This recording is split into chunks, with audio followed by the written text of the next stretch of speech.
Bienvenidos y bienvenidas Minecrafters.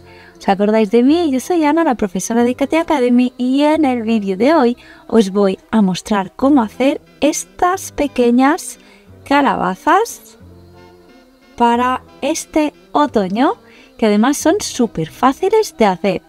Si vuestra mamá o vuestro papá son tejedores en casa, solo hace falta que les pidáis unos restos de ovillos bien esponjosos. Solo vais a necesitar un rollo de papel de váter o de los de cocina, un ovillo de un color que os guste y que sea esponjoso y suave, y unas ramas que seguro por la calle, en algún parque, podéis encontrar. Y las tijeras, recortamos un trozo del rollo de papel y vamos a hacer con las tijeras unos cortes en ambos extremos, tanto por este lado como por el otro.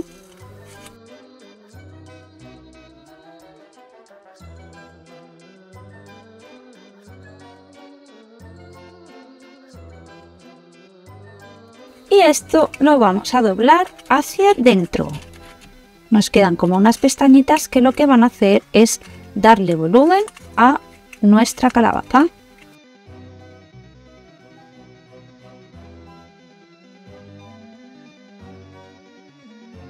Bien, lo dejamos a un lado y lo reservamos. Cogemos el ovillo y lo que vamos a hacer es hacernos un mini ovillo.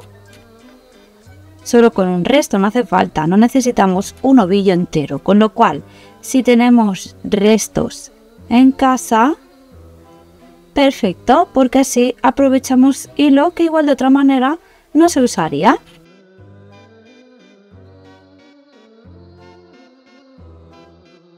Aproximadamente, no pasa nada si luego os falta más hilo porque podéis añadirlo sin problema.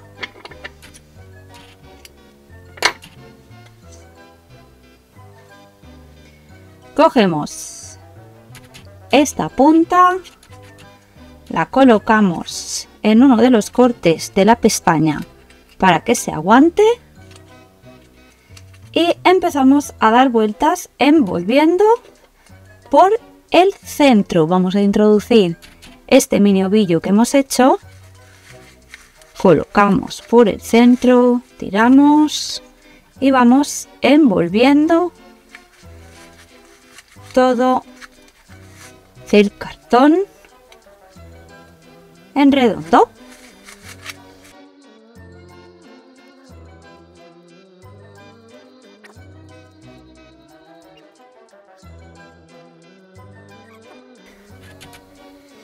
Cuando ya tengáis todo envuelto, el resto de hilo lo podéis dejar aquí dentro y volvéis a doblar las pestañitas para que todo el centro quede relleno. Y una vez ya tenéis la calabacita hecha, cortáis un trozo de una de las ramitas y lo colocáis en el centro. Y aquí tenéis vuestra calabaza. Podéis hacer tantas como queráis porque ya habéis visto que son súper fáciles y solo necesitáis restos de hilo. Espero que os haya gustado y que hagáis tantas calabazas como hilos tengáis por casa.